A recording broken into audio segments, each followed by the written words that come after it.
I've had a lot of weird things happen, but this kind of made me, seeing these prints, I was like, whoa, there's something to this.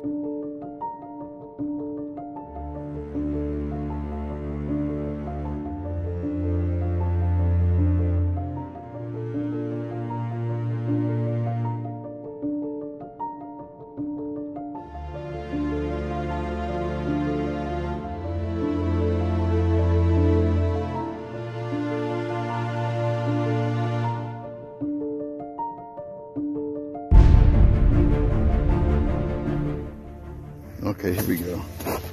I knew how to do.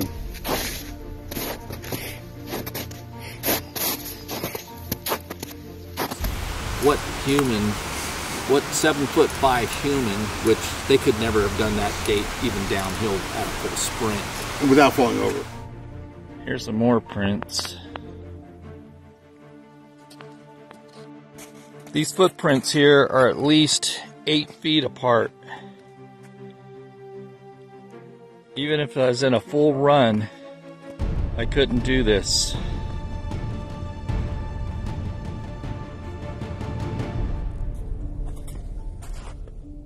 Falling over. What 7'5" human would run barefooted 100 yards up? And plus, you know, you have your arch. The depth of the we were jumping on the snow in our boots, and we got an inch down. These things, when in the deepest snow, was going down 4 to 6 inches.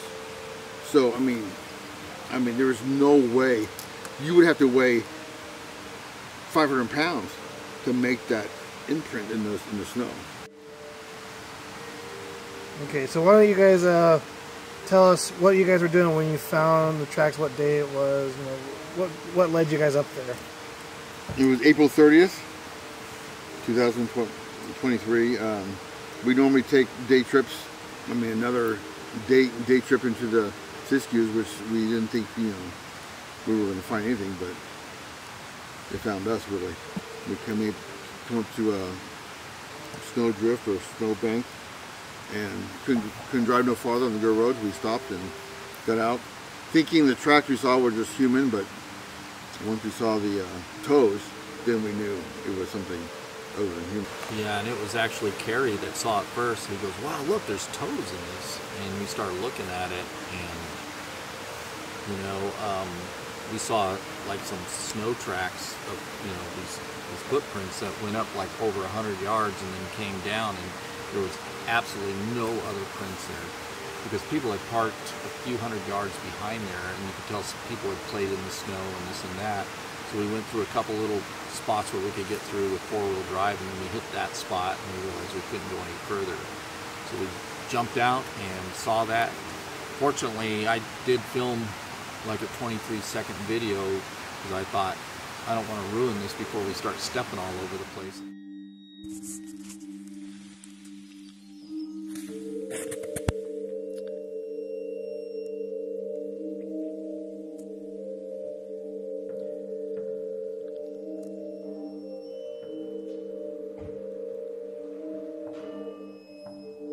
You know, typical of what happens when you find something like this, we had tape measures in the truck and we didn't even think about pulling them out. We just were so like surprised to see this because it was like a 5-foot gate, 100 yards up, and then solid 8 to 10-foot gate, like it had maybe heard Todd's truck. I'm not sure, because they were so fresh, and that's the thing that impressed me the most, because if it was just some kind of print that someone had made, like a, you know, they would all look the same. But you could tell that each step was different, like the way it hit the depth of the snow. That's what impressed me the most, was the fact that there's just no way that it would be so different for every step, and yet it's the same exact creature. You could tell by the prints.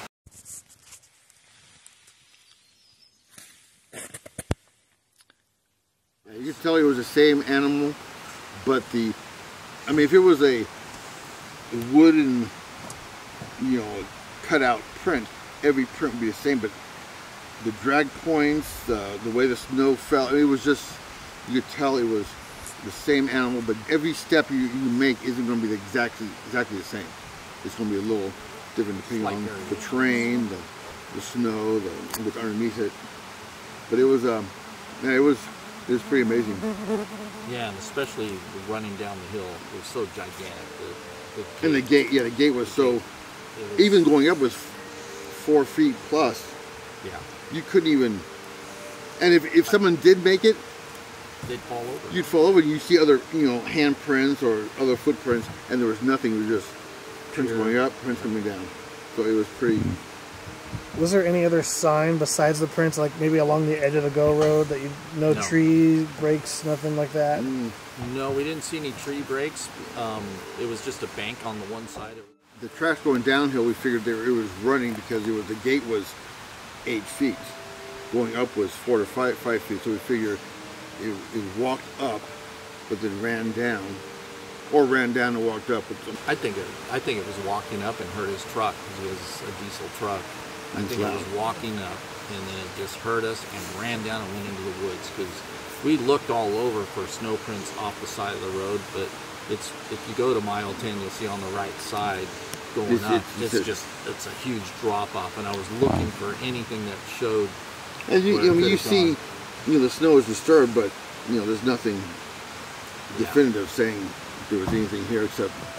You know, then I also seen a picture of what looked like a handprint. Yeah, that was further down. The handprint or knuckle print was where the road on the left-hand side, there was an old logging road, and there was like a little pull-out. That's where the knuckle prints were, and there was footprints too, but it wasn't a trackway. It was just like a couple prints here, knuckle prints here, a couple prints here. It wasn't a trackway. It was just like it was walking around, just. And the other prints you saw that was further up, do you think it could have been from the same individual? They were the same size, but it was a couple weeks older, so it was, you know, kind of melted. It wasn't. I saw the toe though a little. I'll have to show you the pictures. I took 2, and it looks real similar. It was the same size.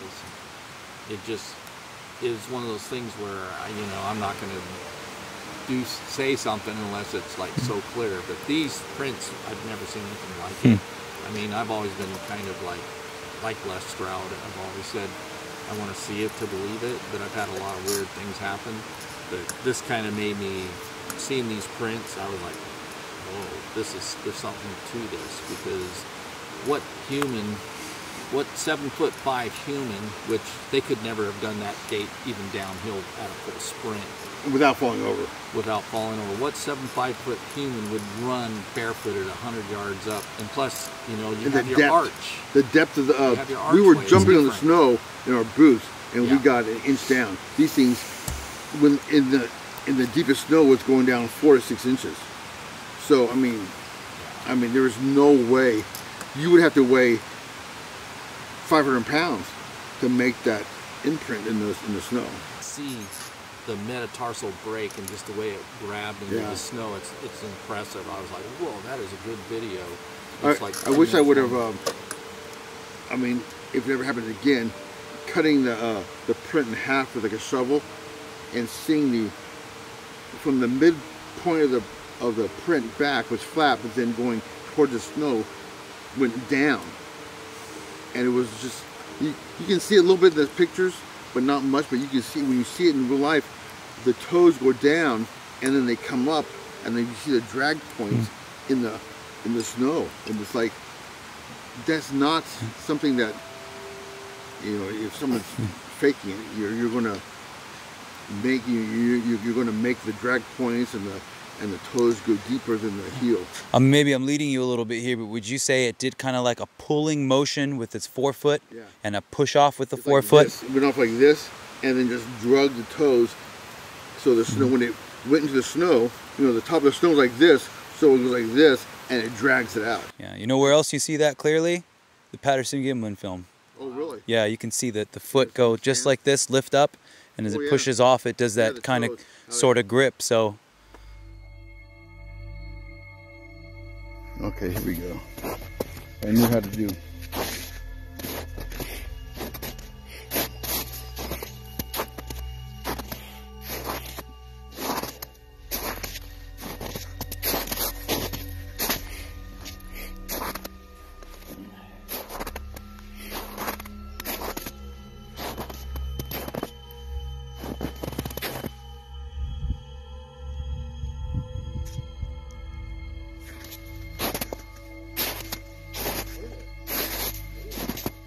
know.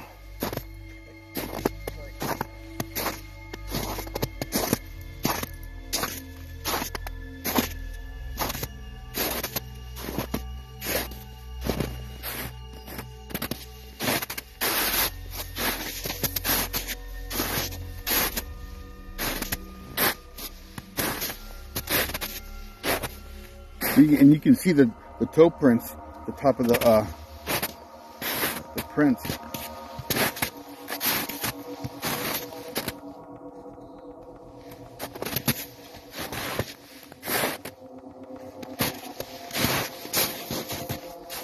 And deep.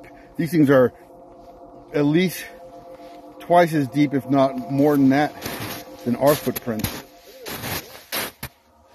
Yeah, it's like 6 to 8 feet difference between each print.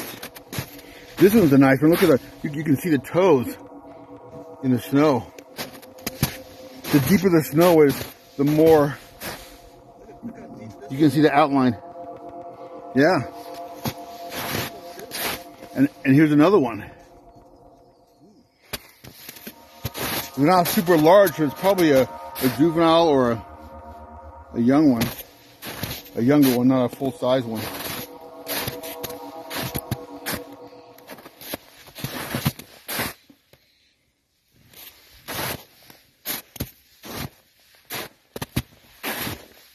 So, yeah, and I think to me the biggest conclusive proof is when another well-known Bigfooter sent his friend down from Happy Camp. Yeah, Larry, and he verified him, and he told this person, Bobo actually, that it was the best prints he had seen in his entire life. wow. So that was like almost a and day been, later after we had seen. He was a big Bobo for 40 years, doing off and on doing research and stuff, and he said this was the best prints he'd ever seen. And these that was after we had walked all over everything and taken pictures and videos and these prints were like, as far as I'm concerned, the only snow prints out of Bluff Creek that I think have been documented. Yeah. Mm-hmm. Well, that's our goal this next winter, is camping right there on the Go Road, and I mean getting as far as we can and just camp there and walk them down and really research that, because I mean Doug says in the wintertime there's no one up here because I mean the snow, you can't get up past 6 miles up the Go Road. So it's like a free, easy, Like a freeway. Yeah, Bigfoot freeway. It's a Bigfoot freeway. They can go up and down and not worry about people because there's no one up here. You can't get up with a full drive truck. Yeah, occasional snowmobiler or cross-country skier, they can just move out of the way. And plus, even in that area, I think it's a really good spot because if you look on a map, there's like 4 or 5 headwaters of rivers or creeks that start in that area. And you know how they always say that they may live in the headwaters near caves, because there's a lot of caves up here. Where'd you come from? And so I think there's some truth to that too. So now, is there any chance that these might have been hoaxed? Do you think anybody could have gone up here and hoaxed you? What do you think? I don't think it's possible There's because no way. okay, you put it on a snowshoe or something, right? You put this form. How are you going to do that? Have you ever tried snowshoes? You can't even step more than like a bear does or something, a couple feet, if that. So how in the world did someone have nothing else, just pure snow, a solid 4 to 5 foot gate uphill, absolutely undisturbed everywhere else? They hit that spot and then they run down the hill. An 8-foot gate. And it's 8 to 10 feet. And there's no other disturbance in the rest of the snow. I mean, it's impossible. I don't see how anyone could have done it. Yeah. Even if you're a 7-foot tall human, you would have to be 500 or 600 pounds to get the depth in the snow too. Because I saw a picture of somebody, I don't know who it was in the photo, but they were walking on the snow. They were standing on the snow. I was like, when I saw that picture, I was like, okay, there's a full-grown man on top of the snow, and he's not even. I can see the bottom of his soles of his shoes, and he's not. You're going down an inch. Okay. And we're jumping up and hitting the snow. We're going an inch. And I'm 205, so and I'm going an inch down, and these prints are 4 to 6 inches. This deep. They have to be 500 pounds. or even deeper. There was one, like you could tell the toe, and it looks like it's like 8 inches deep. Like it really hit a soft spot. We were so excited just to see the toes and the prints. We were like, "Oh, this is cool." Yeah, I never had anything like that before, because it was like evidence that was like, wow, this is something real here. And I've shown it to friends that are completely skeptics, and they're like, oh, this is making a believer out of it.